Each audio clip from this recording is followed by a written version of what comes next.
I met a gypsy. This was like, all right, you're given a second chance somehow, dude. I don't know what happened in your life for you to deserve this, but somehow the supercross gods have decided to give you another shot at this thing. What are you going to do? And I went demented all in. I mean, like everything that I could do to be as good as I could, just in case I freaking got a shot.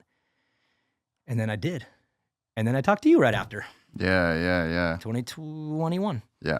Yeah, you just pretty much it was like your first couple races and then you did the podcast. Yeah, that was my first one. I did Salt Lake. I did one that year. Was it one? Did one. Fuck, that's crazy. One. And dude, we talked about it when I was on. Todd Harris, again, Todd of all people, he got double booked. He had to go to Bermuda or something to do sailing and whatever. And it was like, here it is. But I will say, just again, in this, while I'm sitting in the chair of truth, there was pushback the entire time on my way up. That first show didn't happen easily. NBC didn't just go, oh, sweet, we got this guy down here ready. Like, I don't know if they weren't in tune with what I was preparing for. Feld did. Feld knew. I mean, I was working towards it. We had my dream was our dream. It was our vision to get there together. So they knew what I was working for, and they wanted me in there. They wanted the shot, and they pushed for me. And there was heavy pushback from NBC. One individual in particular who seemed to not have a liking for me for the entire run. But even getting in that first one was a super challenge because it wasn't like, hey, Todd's gone, Daniel's right here, put him up, this is good. They made me actually audition for it, like actually do a sit-down audition. And as annoyed as I was at the time a little bit, like, come on, I don't need an audition. I've done 100 shows with you guys. Like, I got it. Yeah. I can't sit back and say I don't look at this, the coolest part of this whole freaking story. The audition for that first one, because dude, we're in Arlington for the residency, and it gets word to me that, hey, this might happen, but you're gonna need to put some tape out, and we're gonna make that happen. So Feld rented this sick studio in Dallas, and on one of those off days during the residency, when everyone's just sitting around, Bondo, Ricky, myself, Doug Cabrera, Coach Tony, we all go to this sick studio, like big money, dude. And I think it's where Tony Romo did his audition for the NFL. Huh. And I'm sitting here like, dude, I got Coach Tony right here, dude. And I'm getting my audition in the booth. I got RC here in the booth where Romo did his. I'm like, phew. And dude, it was the raddest probably hour. I mean, we went through a couple races, like they said, press play. And we just started kind of going through it. Me and Ricky just kind of rapping because we'd never done that before. But I knew him. I'd listened to him for all these years. I knew how to get right in there. And I'm kind of a chameleon. I can get whoever I'm next to, I can mesh. So I just kind of meshed with him. And Coach Tony's giving us a couple pointers here and there a little bit. And he's like, you guys are kind of ready. Like, do you want to just go for it? I said, yeah. So they press record. And we did a 450 main from Orlando. Like, it was one of the races that already happened. It was one of the Orlandos. I don't remember which one. But we just did a 450, like, main event, just go. And we recorded it. And I have that file, and I watch it sometimes, dude. And it's fucking so rad, dude. I'd love to see that. I'll send it to you. Dude, that'd be sick. And the crazy part is all this pushback that was like not going to allow it to happen. The main dude at NBC, I heard, ended up watching the file in 15 seconds and was like, okay, like, come on. So frustrating when I had to audition for it when I was like probably a year already ready. I mean, I was just very patiently just being a good It's just you dealing with guy. a huge company. Yeah, exactly. I'm still battling this like gratefulness thing where I'm like, dude, I can't believe I'm here. But at the same time, I'm like, come on, I'm ready. I'm ready. It ends up being probably the coolest thing in the whole story is me having to earn it and getting to go in that studio and earn it. And it was sick, dude. I'm not gonna lie. It was one of the cooler moments in the whole story. So is the whole like you and Ricky thing, was that like pretty fake news? Which thing? Well, like there were just things coming out that it just made it out like it was just you versus him, and it was like this whole thing, like, because I don't know, you seem cool with Ricky in a way that would make me think that's not all the way true. I would say, knew this question was coming too. We did not have the best final year. I would say there was some fracturing for sure. But if I look back now and look at it as an overall, it was a really rad experience for me to be with him because not a lot of people know this, and it's whatever, I'll admit it now, but my very first race ever was on a 50 at the Las Vegas World Minis when I was like 5, and I fell over in every single corner, and Ricky Carmichael was there that day, and he won. And so I'm this little 5-year-old kid, and he ends up winning, and he was like the only guy jumping the finish line, and I'm just like, oh my God, barely knew what racing was. So I kind of idolized him all the way through my entire life. And then, of course, he goes on to be greatest of all time at the size of 5. I mean, about a quarter inch shorter than me, whatever that is. Just want to point that out. Just about an 1/8 to a quarter inch short. But 5 4/16. we could get it out. But he goes on to be the greatest of all time, and I watched every minute of it. And he was short, and to me, dude, I'm a little guy, and dude, little people stick together. So I'm like, he was my guy, and so to get all the way through and chase, and then meet him, become friends with him, and then work your way up, and then someday be sitting next to him, was very rewarding to me. And I look back now, obviously way more recovered from my exit, and I'm like, that was value to me. But it would be unfair to not be honest and say that there was some fracturing in the last year. Yeah. So. Yeah. Yeah. And I think that, yeah, I could just imagine, I don't know how I would, I don't know how I would go through what you did. Like, I'm in a very lucky position where no one can tell me what to do. No one can tell me what to say. Like, obviously there's a window you got to kind of operate in. Like, there's some people that are like way too far out, but like, we got our own crew. I pick all the people I work with. Someone comes into the crew that I don't like. See you, bro. Like, being in a very corporate world, Supercross is like a slither of what NBC does and these companies, and it's a slither of what Feld, like, that's a whole thing to navigate. And I can imagine that you're on a tightrope the entire time. And I personally can't see how I would make it in that environment. And so I could relate that there would be challenging, and there would be a lot of different things that go back and forward, and it causes tension with people that you otherwise would never have tension with in your life if it was just you two hanging out as boys and moto fans. So I can definitely see how that becomes a very hard thing to navigate in that world. And eventually I couldn't. Yeah. In reality, it did run out for me. It seemed like the higher I made, the closer I got to my dream and my destination, things got weirder. And it wasn't something that just kind of popped up, if we're being honest. There was a continuation over multiple years where I had an issue with the main guy at NBC who just was the decision maker. I mean, we can call him decision maker guy. He was the main guy, and I had an issue there from the very early days, like 2020. There was a little, I would say, a misunderstanding with one of my sensitive colleagues who got me in the doghouse at NBC right out of the gate, and I had to spend literally the entire time trying to overcome one person. Everyone else was on board. Like, Feld's on board.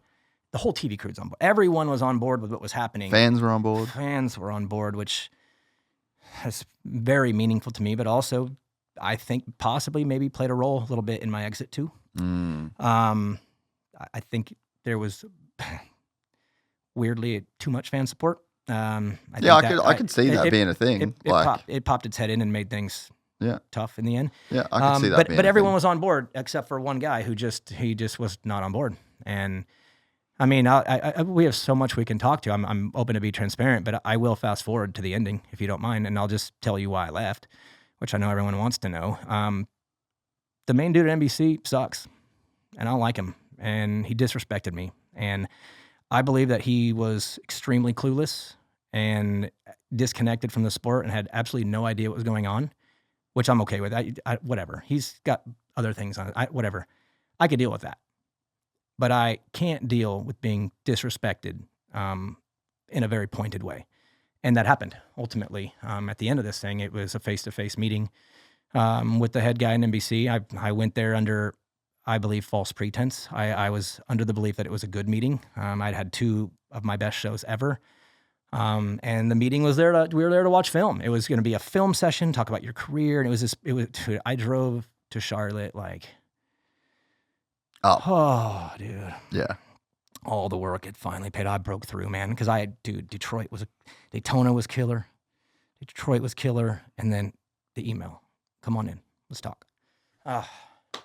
all this. I broke through, and oh my God, it ended up being one of the worst days of my life, to be honest. It was just unbelievably not that. I learned where I sit in this thing. I learned what I was thought about from the decision makers, at least on that side. And I learned right then and there that my dream was dead. That was done. That doesn't mean I was done being on television. I didn't get fired or let go or anything like that. It was be grateful that you're here and settle down. That's the gist of the entire meeting. And it was done disrespectfully. And things were said that just too far from me. And, God, here we go. I mean, this kind of opens up like the can of worms here a little bit, but, that was on a Tuesday. Glendale was the upcoming weekend. It was my final booth night because, they were important to me, obviously. I got 1 the first year, then 4, then 6. So everyone mattered to me, man. They were all auditions. Yeah. Imagine auditioning 11 times. That's what I was trying to. We get to that last one, and Tuesday I go to Charlotte and I have this terrible meeting, and I'm done, dude. I'm in my head. I'm just, there's no way. And I drive home, and I tell my wife, I say, I think this is over, and she's like devastated because. Well, she knows how hard you worked, bro. Her husband was gone for 8 years, dude. I mean, I was gone so much, and it was a devastating day. It was a bad day for our family, but I'm me, man, and I just got to keep going, and I do what needs to be done. And so I had things still to go that week, and I had some other things going on at that time. A little backstory, but I'd signed with the Montag Group, which is the best sports agency, in the business as far as broadcasters. They represent Mike Tirico and Jim Nance. So I'm signed with the Montag Group. They're great. And they were starting to plant some seeds for me in other areas too, because at that time I was wanting to get into stick and ball a little bit. And I love football. And my side dream was always to end up in college football. NFL is like cute, but college football. And so they were throwing some work at me at the time as a way to kind of sharpen up the skills a little bit and just broaden my horizon. You're like, dude, you're a dirt bike guy. You need to get out. We need to grow. So at this time, I was actually doing lacrosse. That's right. Women's Division I lacrosse on ESPN Yeah. was happening at this time too. And a couple people out there have seen it, and the rest of you will never find it. Just to let you know right now. We were practice reps, okay? We were getting some reps in on some stuff that I didn't know a lot about, but that was the design. Well, I had one of those the next day, and I had to drive to Macon, Georgia. It was like 4 hours, and I'm driving, and we had our TV call that week, so I'm on the Zoom on the drive down there, and I can't even focus, dude. I'm so distraught and just game over. And I'm on this call, and I'm driving down there, and I get down there, and the guy I was working with and doing some of these lacrosse games with, super cool. He's a young guy, and he was bouncing around. Like, he was hitting all the colleges. Like, I think he was just one of those early grinders, dude. Young dude, play-by-play analyst, baseball, softball. He was just everywhere. And me and him were getting kind of cool because we'd done a few of these together. And I get there, and dude, I was just like, I can't even function. I couldn't even. Do you remember an Anchorman where he's all messed up and he's drinking the milk? Yeah. Dude. Yeah. That's where I was. And I'm in a glass cage of emotion. And I walked into Mercer U, dude, for some women's lacrosse, and I couldn't do it. And I told him I didn't feel well. I said, hey, man, I'm not feeling really that good. And he's like, oh, I got it. I can cover, because he did it by himself a lot of the time, too. This dude was just hustling. He's like, oh, I got it. Okay. So I get back in my vehicle, 4-hour drive home, and I call my wife, and I'm just like, I'm done. I can't. It's all over. Everything's over. I can't do this. And she's like, we'll talk when you get home. So I get home, and she's waiting. I get there, and we're at the table like this, and she says, I didn't marry a pussy.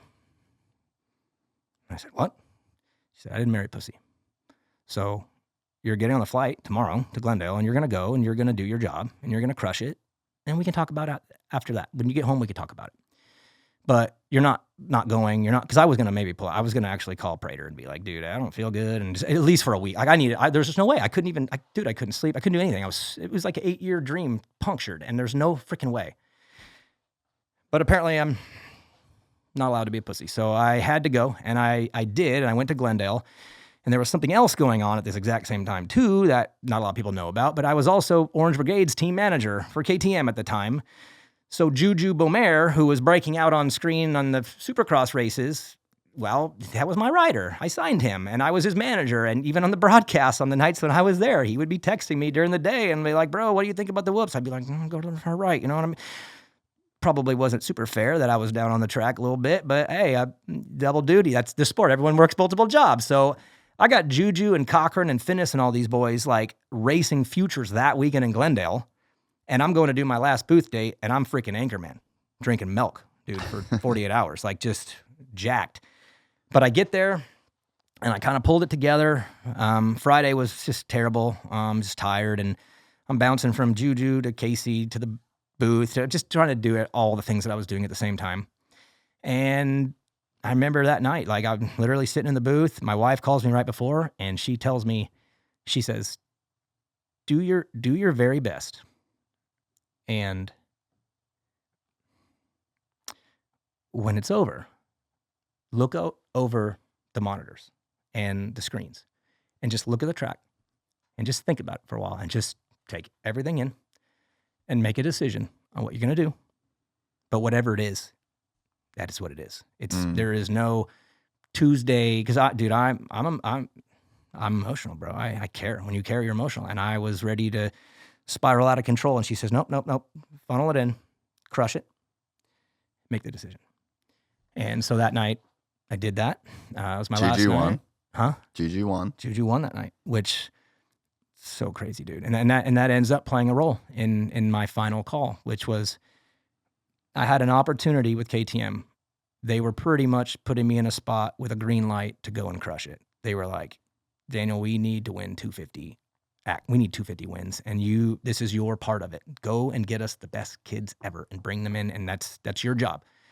And I'm like, man, I got this green light to go and do the raddest thing ever, which is to go and like scout and grab talent and then produce them and then pass them off to factory KTM like Juju did, or Casey Cochran like with Husky.